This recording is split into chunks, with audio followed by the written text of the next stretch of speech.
Это произошло в Японии. Одна из столичных газет в Токио поместила объявление следующего содержания. Продаются родители. Отец 70 лет, а мать 65 лет. Цена 1000 йен. Ни одной йены меньше.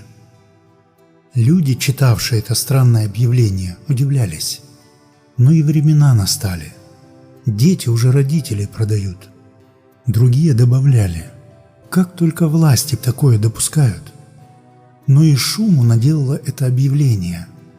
Его обсуждали дома и на улице, словно сенсацию.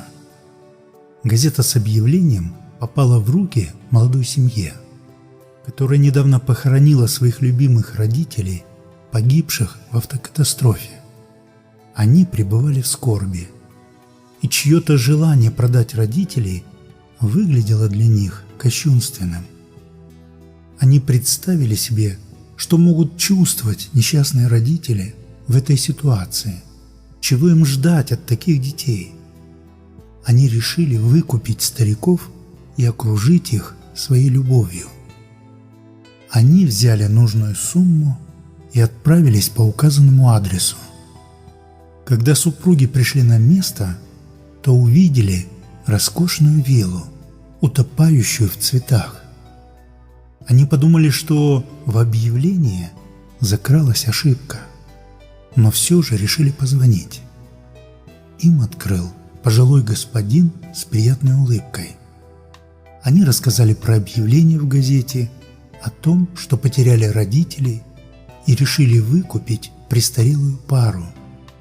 Они просили прощения, что потревожили господина, потому что, видимо, ошиблись адресом. «Нет, вы не ошиблись. Заходите», — пригласил взволнованный старец. «Сейчас я позову жену».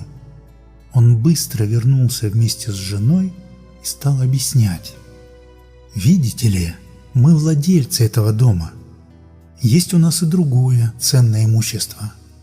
Но у нас нет детей, а нам хотелось бы оставить все это богатство хорошим людям. Вот мы и дали такое объявление. Решили, что на него откликнется только достойный человек. Честно сказать, мы сомневались, что найдется купец на такой товар. Ваше желание вам делает честь, а нам принесло радость. Мы уверены, что вы и есть те люди, которым можем оставить все нажитое.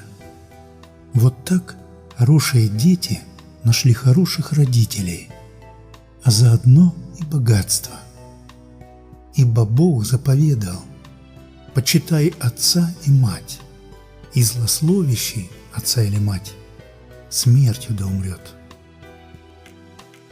С вами был канал Экклесиаст. Всего вам доброго.